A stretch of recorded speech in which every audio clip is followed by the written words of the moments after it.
할렐루야. 네, 하나님께서 오늘 수요예배 가운데 마가복음 말씀을 통하여 귀한 은혜 주실 줄로 믿습니다.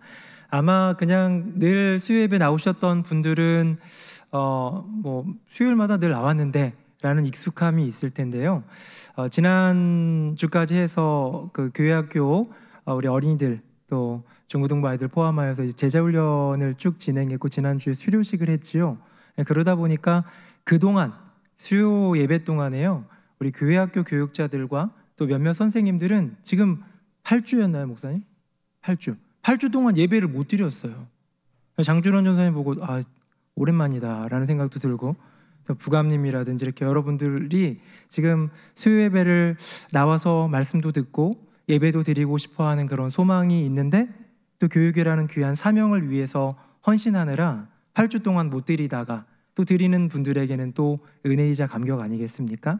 늘상 있는 일상의 그 소중함을 어쩌면 이렇게 없어질 때 느끼는 것이 아니라 늘 감사함으로 말씀 가운데 예배 가운데로 나아갈 때 우리 모두에게 크신 주님의 은혜가 넘칠 줄로 믿습니다. 아멘. 우리 지난주에는 그래서 수료식을 하느라고 한 주 제가 마가복음 말씀을 이제 건너뛰었고요. 우리 김현식 목사님께서 교육과 관련된 또 애플트리와 관련된 말씀을 나눠주셨죠. 그 전전주 이어지면서 십자가의 이야기를 계속하고 있습니다. 지난 타임에는 이 로마 군병들이라든가 유대인들이 여러 가지로 예수님을 가리켜서 조롱하고 욕하는 그런 이야기들을 나누었고요. 바로 직전 이제 타임이었던 2주 전이죠. 그때는 구레네 시몬의 이야기를 잠깐 했는데요. 우리 복습 한번 잠깐 해보도록 하겠습니다. 화면 한번 보겠습니다. 임금을 욕한 사람들이 있었습니다. 유대인들이 있었고 또 이제 로마 군병들이 있었죠. 그들은 자의로 자기 맘대로 얘기하고 다녔어요. 그렇죠? 조롱했습니다. 이거 해보라고 했습니다. 넌 자격이 없다고 얘기했습니다. 너는 능력이 안 된다고 얘기했습니다. 반면에 구레네 시몬은 어떻게 해요? 타의로 내 뜻이 아니라 누군가의 뜻에 의해서 억지로 했지만 오히려 거기에 은혜가 있었던 거예요. 다음 보겠습니다. 임금을 욕한 사람들의 결과는 경경에 다 나와 있기도 합니다. 사도 바울의 글에도 보면 나와 있지만 분명한 대가와 저주가 있고요. 구레네 시몬처럼 어쩌면 억지로, 때로는 억울하게 길을 걸어갔지만 그 길이 은혜의 길이라면, 예수의 길이라면, 예수의 십자가에 동참하는 길이라면 거기에는 분명한 보상과 축복이 있다라는 것. 그러면서 제가 원어로 하나 보여드린 게 있습니다. 화면 볼까요? 시모나 퀴레나이온. 이게 이제 예수님의 십자가를 진 사람 하면서 초대교회 성도들이 동경하고 참 나도 그렇게 되고 싶어 라고 하는 그런 어떤 대명사처럼 쓰였는데요. 이걸 직역하면 뭐였습니까? 구레네 사람 시몬이란 뜻이죠.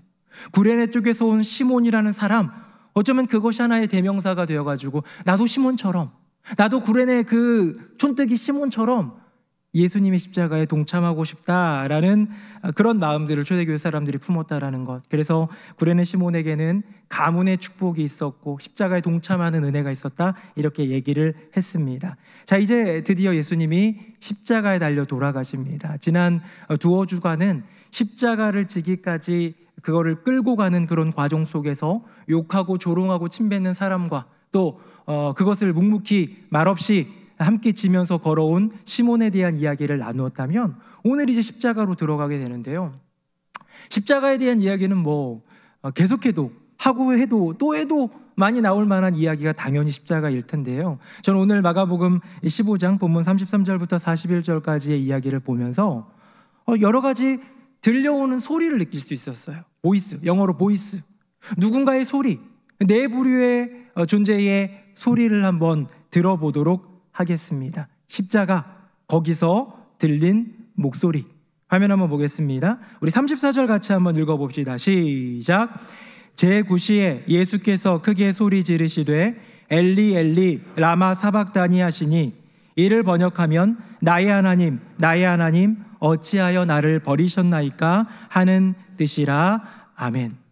4개의 목소리 중에 첫 번째는 우리 예수님의 목소리였습니다. 예수님이 십자가상에서 소리를 지르셨습니다. 엘리 엘리 라마 사박다니. 혹시 드라마 바이블이라는 성경을 지금도 좀 들으면서 좀 하시는 분들도 계시고, 저도 종종 듣거든요. 이게 정기적으로 이렇게 틀어가지고 듣고 그러는데, 거기에 보면 차인표 씨가 예수님 역할을 하지 않습니까? 이 부분이 궁금해가지고요, 다시 한번 찾아가지고 들어봤더니 굉장히 연기하더라고요. 엘리 엘리 하면서 하는데 그 뜨거움과 간절한 마음이 느껴졌습니다. 그냥 우리는 드라이하게 읽잖아요. 엘리 엘리 라마 사박다니. 근데 십자가상에서 피를 흘리면서 죽어가는 예수님의 부르짖음은 그냥 우리가 글 읽듯이, 책을 읽듯이 읽는 읽음은 분명히 아니었을 것 같습니다. 십자가상에서 예수님이 말씀을 몇 번 하시죠? 7번 하시죠. 우리 성금요일 되면 가상칠언으로 여러 가지 많은 프로그램도 갖기도 하고 그러는데요, 7가지 말씀이 있는데 누가복음에 3개가 나오고요, 요한복음에 3개가 나와요. 합치면 6개죠, 그렇죠? 여기에 없는 단 하나가 마태와 마가가 기록한 오늘 본문입니다. 여러 가지 많은 이들을 용서하여 주시옵소서, 내가 나와 함께 낙원에 있으리라 강도에게도 얘기하고, 내가 목마르다 다 이루었다, 나의 영혼을 아버지께 의탁하나이다, 뭐 이런 여러 가지 많은 가상칠언의 이야기들 중에서 마태와 마가는 단 하나만 기록한 거예요.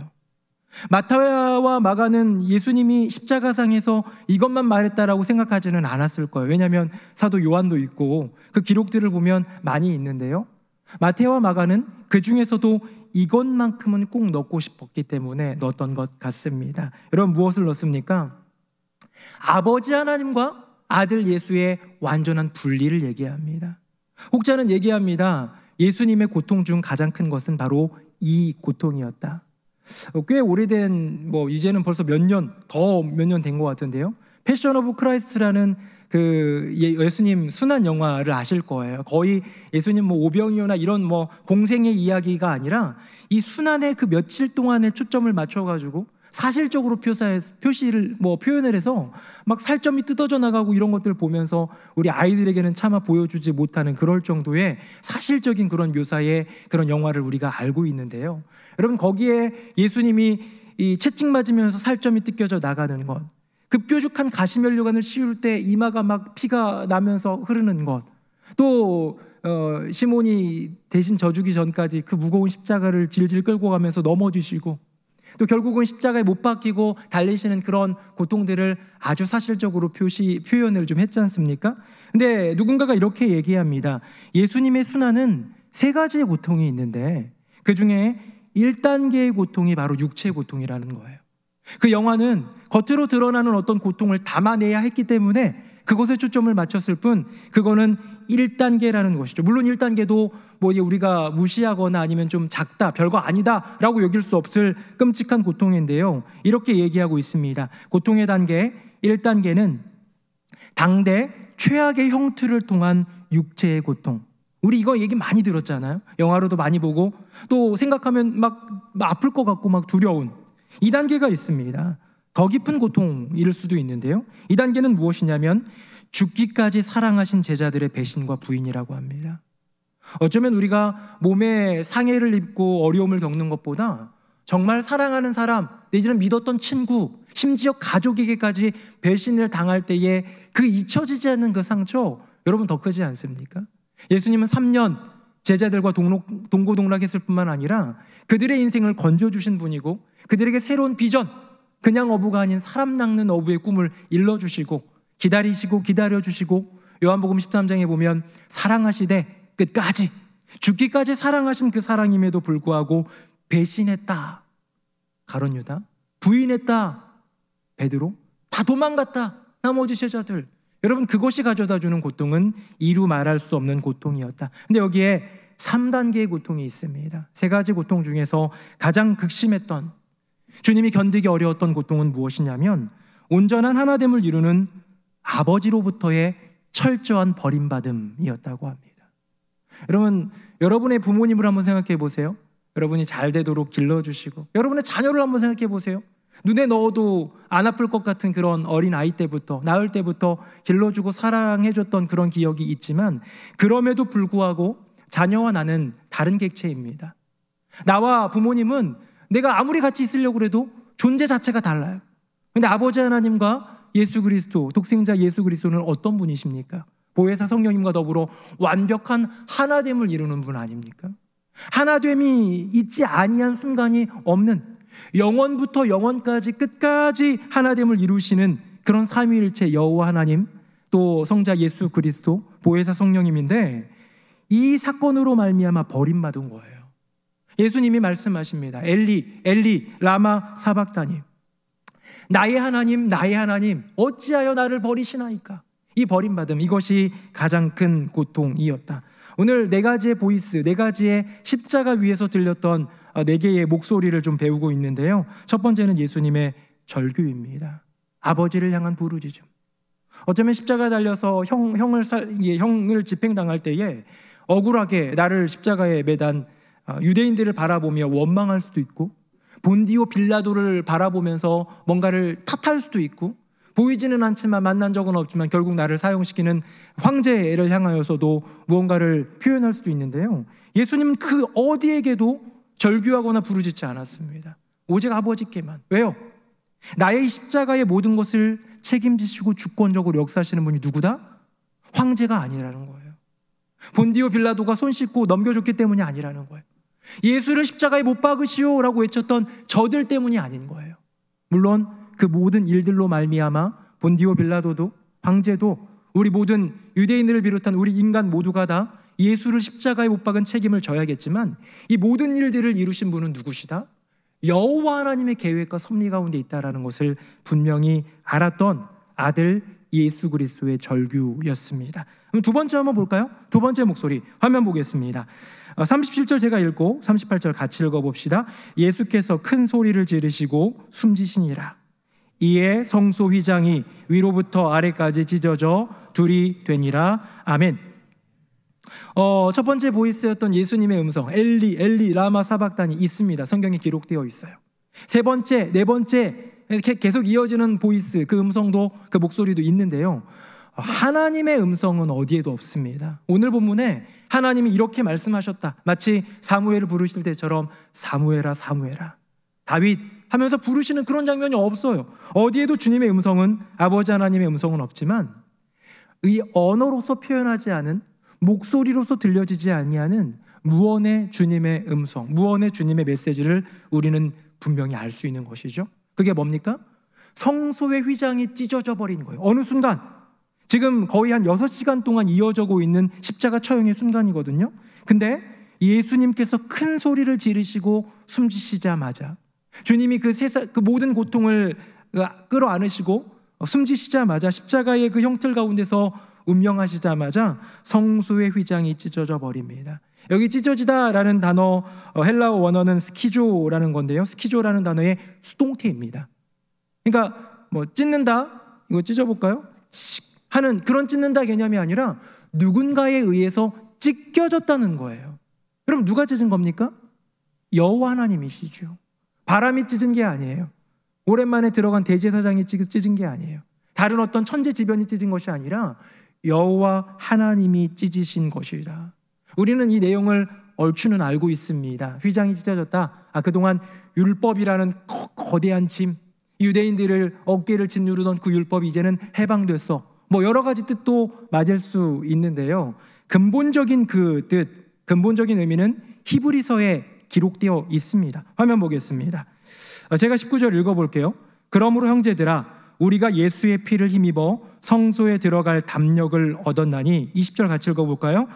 그 길은 우리를 위하여 휘장 가운데로 열어놓으신 새로운 살 길이요, 휘장은 곧 그의 육체니라. 아멘. 1년에 단 한 차례 7월 10일 대속죄일 날 대제사장만, 다른 사람 못 들어가요. 헤로당 안 됩니다. 일반 제사장들 안 돼요. 율법학자 가말리엘 아무도 안 돼요. 대제사장만 이 성소 안으로 들어가서 지성소까지 들어갈 수 있는 그런 권한이자 두려운 그런 어떤 의무가 있었죠. 들어갔는데 거룩하지 못한 사람이면 죽어버리는 경우가 있었기 때문에 갈 때 이제 허리춤에다가 밧줄을 묶고 들어가지 않았습니까? 그렇게 하나님께로 나아가는 것은 두려운 일이었어요. 그렇게 하나님을 만난다라는 것은 어려운 일이었고, 특별히 주님이 허락해 주신 그런 규범, 즉 율법 안에서만 가능한 일이었는데요, 이것이 찢어져 버립니다. 그 성소 휘장이 찢어지면서 방금 읽은 히브리서 본문에 보니까 뭐라고 되었느냐? 성소에 들어갈 담력을 얻게 됐다는 거예요. 아무도 못 들어갔어요. 심지어 자격이 있는 대제사장조차 두려워 떨면서 들어갔는데요. 이제는 그 성소 안으로, 여기서 말하는 성소는 여호와 하나님을 만나는 주님의 임재를 얘기하겠죠. 주님을 만나러 가는 데에 이제는 두려움이 없다는 거예요. 담력이 생겼다는 거예요. 왜? 주님이 길을 열어주셨으니까. 그 길이 뭡니까? 휘장 가운데로 열어놓으신 새로운 살길. 사랑하는 새누리명성교회 성도님들, 주님께서 휘장을 찢으시면서 그 안으로 들어가게 하신 그 새롭게 열린 살 길 가운데로 들어가는 저와 여러분 되기를 예수님 이름으로 축복합니다. 세상에 얼마나 많은 길이 있습니까? 많은 사람들이 저는 핸드폰이 이렇게 어디 털렸는지 뭐 했는지 요즘에 이런 게 와요. 웹발신. 여러분도 오세요? 김풀림 이런 사람이 보내요. LG 헬로비전, SMCNC 여기에 주식 투자하면 괜찮대요. 그 다음날 이렇게 왔어요. 김풀림, LG 헬로비전 14%, SMCNC 25%. 확인하셨죠? 다음 급등 종목 진입합니다. 이런 식으로 와요. 저는 주식을 아예 못하고 관심도 없기 때문에 신경 안 쓰는데요. 우리에게 수많은 것들이 제안합니다. 이쪽으로 하면 돈 많이 번다. 저기 투자하자 너 인생이 핀다. 너 자녀 양육할 때 지금 중고등학교 때 공부 안 시키면 그 인생 끝나는 거야. 여러 가지 많은 세상의 길들이 우리 가운데 열려 있지만 자녀 공부도 시키십시오. 또 필요하면 투자도 해서 돈도 버십시오. 여러 가지 세상의 많은 길들 걸어가시되 놓치지 말아야 될 길이 있다면 휘장 가운데로 열어놓으신 새롭게 열린 그 길, 우리가 살 수 있는 그 길, 바로 예수 그리스도께서 열어주신 생명의 길인 줄로 믿습니다. 그러면서 굉장히 중요한 말을 히브리서 10장 20절 말미에 얘기하지요. 휘장 가운데로 열어놓으신 새로운 살길이라고 얘기하면서 굉장히 중요한 말씀을 하십니다. 휘장은 곧 그의 육체니라. 휘장은, 찢어진 그 휘장은요, 예수님의 육체라는 거예요. 이건 예수님의 그 부르짖음, 엘리 엘리 라마 사박다니에 대한 여호와 하나님, 그 예수 그리스도의 아버지의 응답입니다. 어떤 응답입니까? 너의 몸이 찢겨지는 것. 내가 너무나도 마음이 아프지만 너를 찢을 수밖에 없구나. 너가 찢겨져야 하겠구나 라는 그런 응답인 거예요. 예수님이 물으시는 거죠. 아버지한테. 아버지 왜 저 버리셨어요? 라는 질문에 아버지는 이렇게 대답하는 것 같습니다. 왜 너를 버리냐고? 왜 하나밖에 없는 나의 아들 너를 내어주냐고? 사랑하는 아들아, 죽어가는 수많은 또 다른 나의 자녀들을 살리기 위해 너를 보낸다. 여러분, 이 보이스로, 음성으로 들리지 않는 이 무언의 음성, 무언의 메시지, 휘장을 찢어버리시는 주님의 이 행동을 보면서 느껴지십니까? 하나님의 응답 역시 절규였음을. 예수님의 절규와 아버지 하나님의 절규가 만날 때, 그 눈물과 그 아픔이 만날 때 우리는 나음을 얻게 되고 살 길을 걷게 되는 줄로 믿습니다. 이 자리에 앉아 계신 분들은 예수 그리스도의 절규 때문에 여기 살아 계신 거예요. 이 자리에 앉아 계신 분들은 아버지 하나님의 그 절규 어린 그 응답 때문에 여기 살아 계신 거예요. 여기 하나의 또 힌트가 있습니다. 화면 보겠습니다. 제가 읽어볼게요. 오늘 본문의 사실 첫 구절인데요, 하나님의 두 번째 음성이기도 합니다. 제6시가 되매 온 땅에 어둠이 임하여 제9시까지 계속하더니. 자, 여기 나오는 제6시는요 정오입니다. 낮 12시. 그 다음에 제9시는요 오후 3시입니다. 낮 12시부터 오후 3시까지는 하루 24시간 중에 가장 많은 태양을 받는 시간이에요. 열을 받고, 그다음에 또 어떤 데워지고 밝기 비춰주고 어느 시간대보다도 환한 때입니다. 그런데 이때 뭐가 임합니까? 온 땅에 어둠이 임하는 거예요. 분명히 대낮인데 어둠이 임합니다. 어떤 사람은 좀 이렇게 성경의 기적을 별로 믿지 않고 싶어하는 그런 분들은 이때 아마 개기일식 이런 거였을 거다 이런 얘기를 하는 사람도 있고요. 이때 아마 짙은 먹구름이 껴가지고 어두웠다는 표현일 거다라는 얘기를 하지만 우리는 그것이 아님을 분명히 알 수 있습니다. 여러분, 예수님이 태어나실 때 기억하십니까? 주님이 태어나실 때 굉장히 어두운 한밤중이었어요. 그렇죠? 저들밖에 한밤중에 양떼들을 돌보고 있는 목자들이 있는 그때에 밝게 떠오르는 빛 하나가 있지 않았습니까? 바로 별. 여호와 하나님이 보내주신 그 별, 예수 그리스도 메시아의 탄생을 가리키는 그 별이 깜깜한 밤중에 그 온 세상을 비춰주지 않았습니까? 여러분, 깜깜한 밤은 세상의 시간이에요.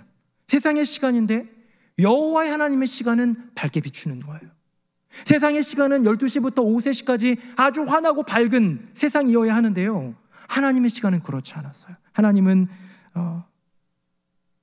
마음이 아프셨던지 죽어가는 아들을 외면하셔야 했던 아버지의 지독한 아픔을 표현하는 것 같습니다. 거슬이라는 학자는 이렇게 얘기합니다. 아버지가 아들의 죽음을 참아 볼 수 없어서 외면하는 순간 온 세상은 어두워졌다라고 표현을 합니다.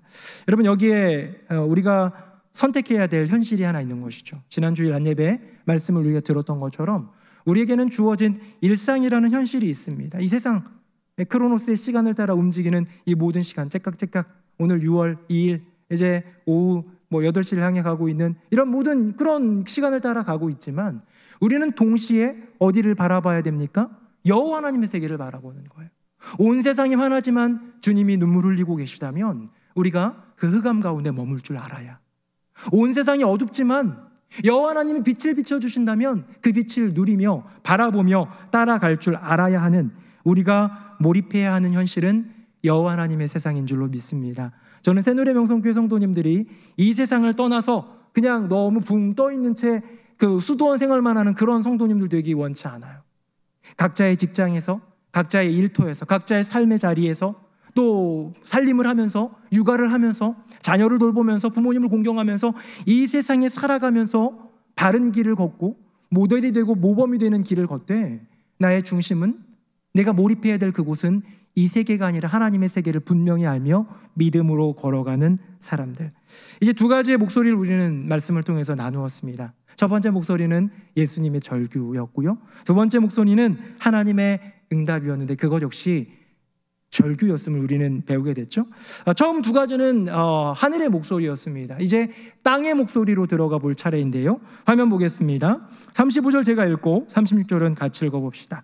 곁에 섰던 자 중 어떤 이들이 듣고 이르되 보라, 엘리야를 부른다 하고 한 사람이 달려가서 해면에 신 포도주를 적시어 갈대에 꿰어 마시게 하고 이르되 가만두라, 엘리야가 와서 그를 내려주나 보자 하더라. 아멘.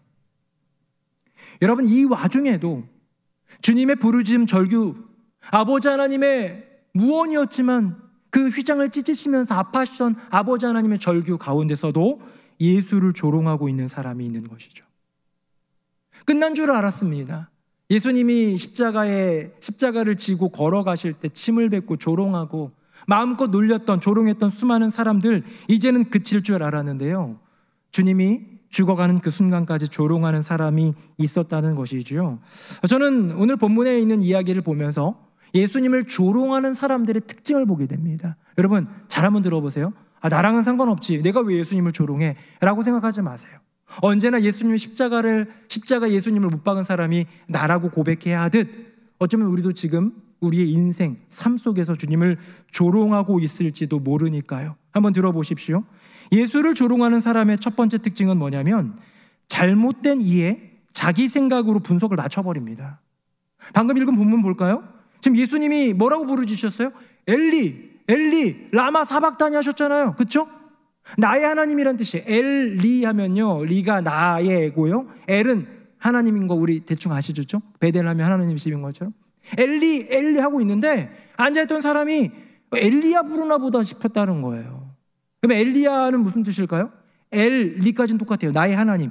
야는 뭐냐면 여호와, 야훼를 얘기하는 거예요. 여호와는 나의 하나님이라는 뜻의 이름을 가진 선지자 엘리야를 얘기하는 겁니다. 예수님은 자기 아버지를 그 고통과 피 흘림, 죽어감 속에서 부르짖으면서 찾고 있는데 그걸 듣고 있는 어떤 사람이, 많은 사람들이 야, 엘리야 부른다 보다 자기네 마음대로 생각을 하는 것이죠. 여러분, 예수를 조롱하는 사람들의 특징은 무엇이냐면 온통 머릿속에 자기 생각으로 가득 차 있다. 예수님은 나의 아버지를 불렀는데, 나의 하나님을 불렀는데 엘리야를 부르는 줄 아는 거죠. 두 번째 특징입니다. 그러고 나서 자기 혼자 생각한 다음에 자기 생각에 좋을 대로, 자기 마음에 좋을 대로 행동하는 거예요. 이제 죽어가고 있습니다. 거의 3시간이 흘러가지고 예수님 거의 진이 빠졌고 이제는 거의 죽어가고 있는데 예수님의 입가에 신 포도주를 물게 하는 거예요. 무슨 의미인지 아십니까? 신포도주를 먹으면 잠깐 각성하게 돼요. 그러니까 너 지금 죽지 말고 엘리야 한번 더 불러봐 라고 얘기하면서 조롱하며 예수님을 막 이렇게 계속해서 막 떠미는 것인 것이죠. 말도 안 되는 이야기 아닙니까? 참 분노를 일으키는데요, 이런 조롱하는 모습이 어쩌면 우리의 모습이 아닐까라는 생각을 해봅니다. 그냥 잘못된 이해, 자기 생각으로, 내 생각, 내 기준으로 모든 걸 판단해버려요. 끝났어요. 이미 판단 끝났어요. 이 사람 좋은 사람, 이 사람 나쁜 사람. 이유는 나한테 잘하니까, 나한테 못하니까, 뭐 여러 가지 등등. 이런 걸로 끝난 다음에 자기 생각에 좋을 대로, 자기 마음대로, 자기 마음에 좋을 대로 행하는 것이 보통 사람의 모습이 아니겠습니까? 저는 우리 목사님들, 젊은 목사님들 만나고 이럴 때 요즘 들어 더 그런 것 같아요. 뭐 대통령을 욕하는 사람, 뭐 정치인들을 뭐 욕하거나 어떤 당을 욕하거나 그런 사람들은 별로 없어요, 우리 목사님들 중에는. 근데 목사님들 중에 어떤 사람들이 있냐면요, 기성 목회자들을 향해 가지고 도를 넘는 비난을 하는 사람들이 있어요. 저희 주변에도 아는 지인 목사님들도. 그러면서 그 목사님의 이름을 거론하면서 저런 뭐 정치꾼은 목사도 아니야, 뭐 이런 식으로 얘기를 하는 경우가 있단 말이에요. 그럼 저는 꾸짖어 줍니다. 뭐라고 꾸짖는지 아십니까? 총회가 이단을 정죄하지 않는 한, 총회가 그 목사님을 이단이라고 정죄하지 않는 한 비난과 정죄를 멈춰라. 왜요? 비난하는 기준이 자기 기준이거든요. 정죄하는 기준이 자기 기준이거든요. 저도 사실은 못마땅한 목사님이 있을 수 있죠. 별로 저거는 목회적으로 볼 때, 신앙적으로 볼 때 별로 덕이 안 되고 본이 안 되네 라고 생각이 들 수 있지만 비난하지 않으려 합니다. 왜요? 내 기준이니까, 내 생각이니까, 내 분석이 결코 옳다고 주장할 수 없으니까. 저는 그럴 때마다 마음속에 새기는 성경 구절이 있는데요, 한번 별로 보고 싶지 않으시죠? 한번 보도록 하겠습니다. 화면 보겠습니다. 제가 41절 읽고 42절 여러분 43절은 같이 읽어봅시다. 자기가 하늘에서 내려온 떡이라 하심으로 유대인들이 예수에 대하여 수군거려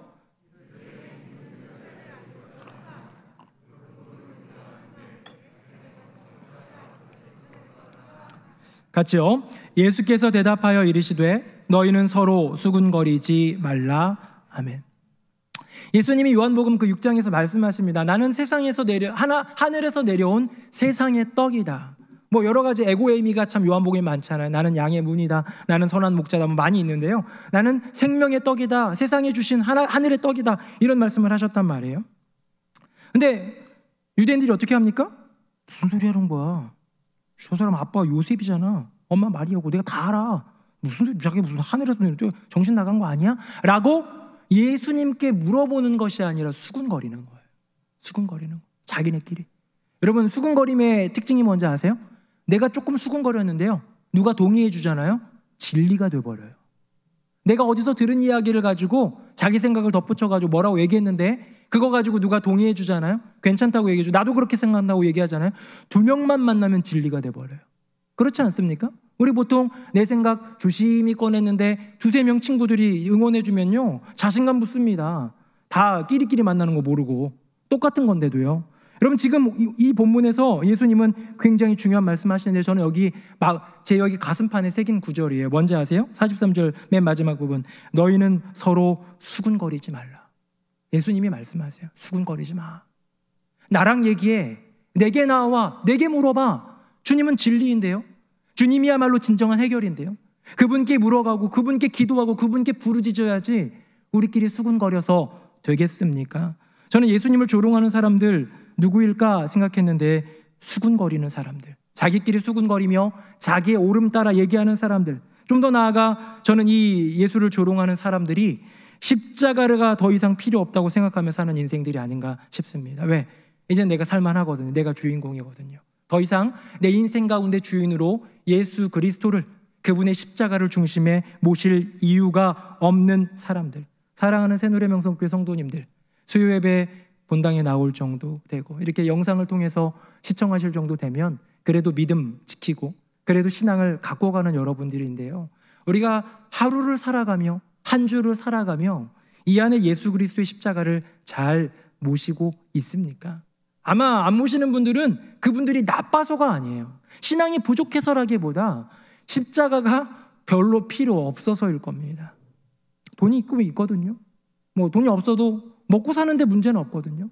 내 인생의 환난과 시험, 예전에 고난 가운데 있을 때 내가 십자가 단단히 붙잡고 승리했던 그 경험과 기억은 있지만 지금 굳이 잡아야 될 이유는 없을 수 있지 않겠습니까? 어쩌면 질병에 걸려 지금도 투병 중인 성도들은 매일매일 하루가 다르게 그 십자가를 분명히 단단히 붙잡고 있을 것인데 우리는 그런 이유가 없다면 우리야말로 더 불쌍한 자가 되지 않겠습니까?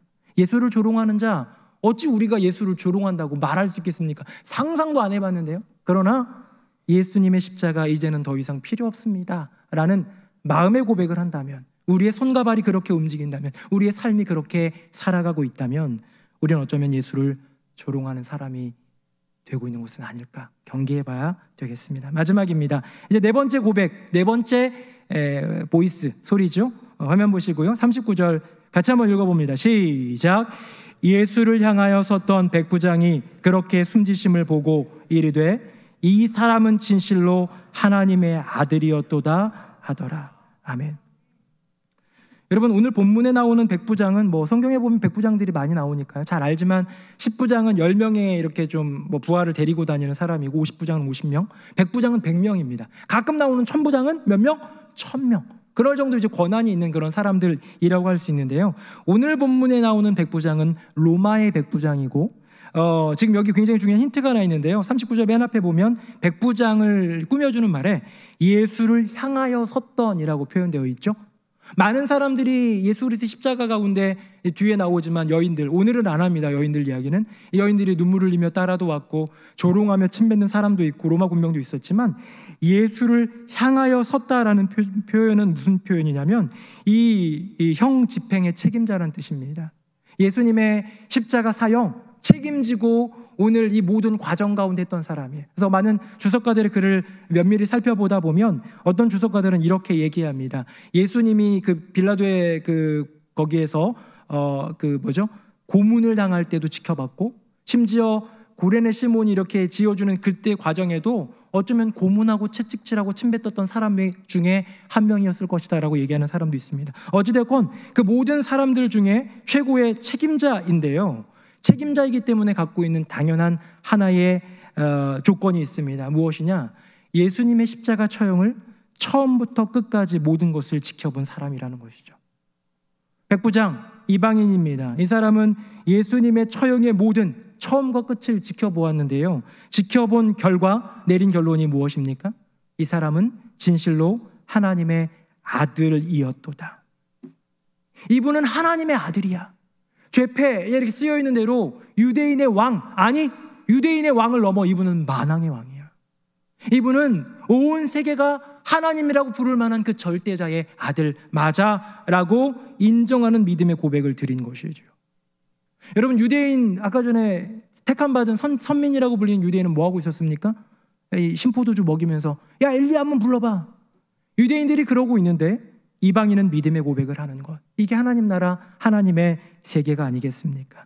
저는 백부장의 이야기를 보면서 십자가에 동참한 사람, 우리 모두가 다 십자가에 동참한 사람이 되기를 원하는데 이렇게 좀 요 십자가 어간에 있었던 이야기를 떠올리면서 시간 순서상으로 이런 사람들이 있다는 것을 보게 됩니다. 마지막으로 한번 보겠습니다. 화면 보겠습니다.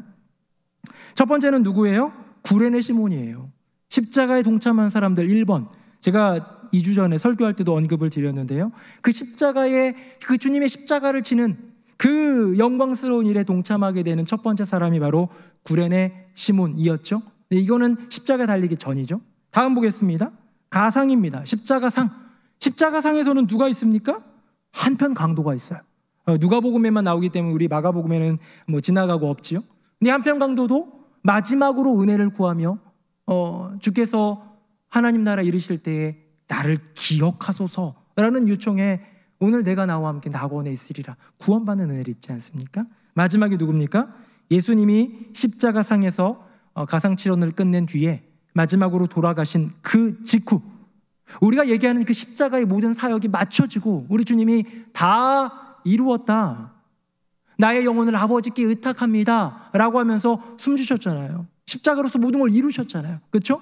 그리고 나서 처음으로 믿음을 고백한 사람은 놀랍게도 이방 로마의 백부장이었다는 사실인 것이죠.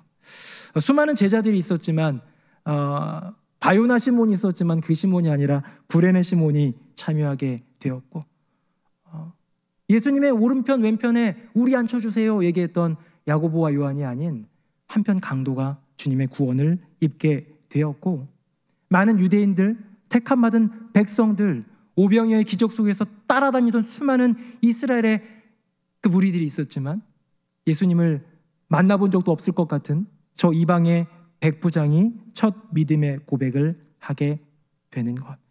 사랑하는 성도님들, 오늘 4개의 목소리를 잠깐 나누었습니다.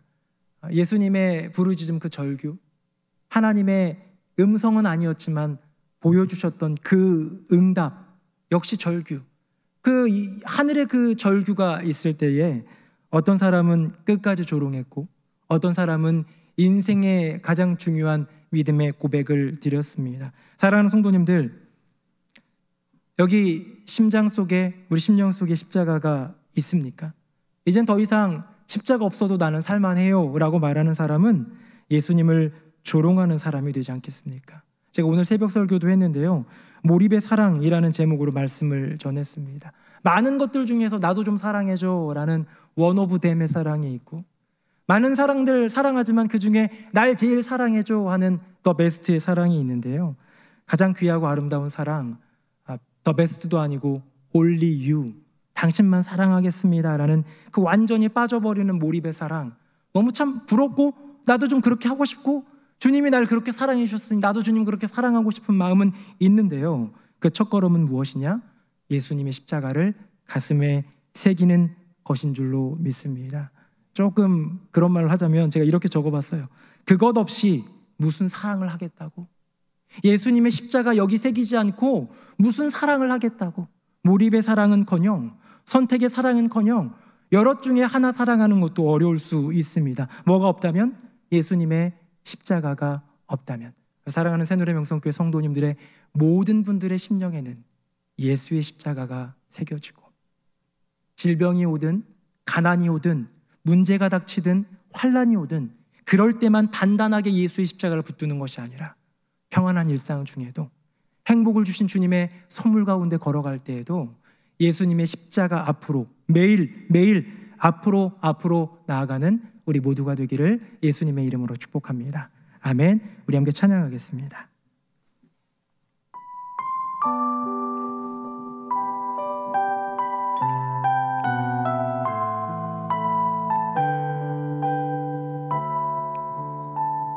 주의 음성을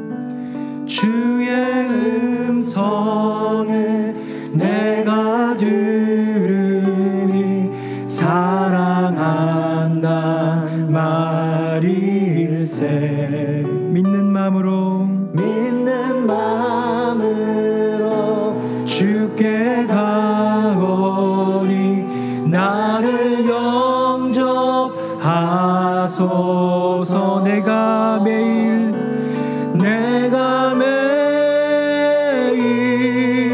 십자가 앞에 더 가까이 가오니 그새 주의 흘린 보배 피로써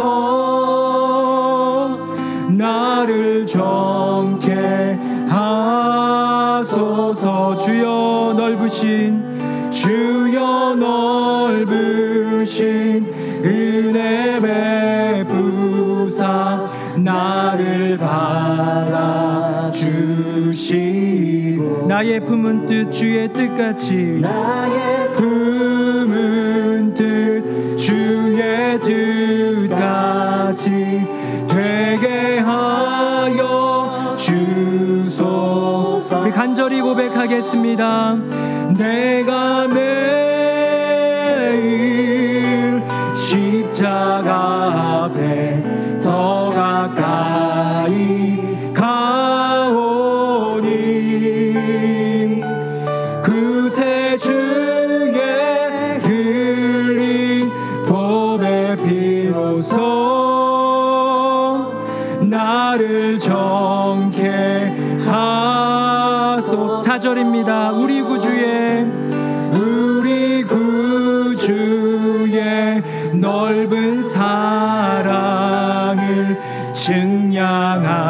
자 없으며 주가 주시는 참된 기쁨도 헤아릴 수 없도록 십자가 앞에 나갑니다.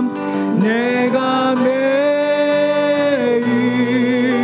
십자가 앞에 더 가까이 가오니 그새 주의 흘린 보배 피로써 나를 정케 하소서. 내가 매일 십자가 앞에 더 가까이 가오니 그새 주의 흘린 보배 피로써 나를 정케. 그래 다시 한번 고백하겠습니다. 내가 매일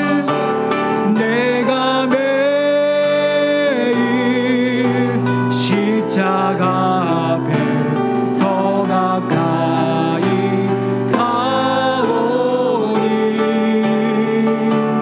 그새 주의 흘린 보배 피로써 나를 정케. 우리 마지막으로 한 번만 더 고백합니다. 내가 매일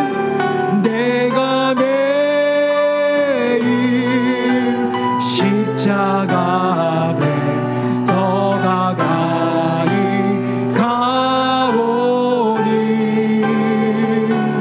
그새 주의 흘린 보배 피로써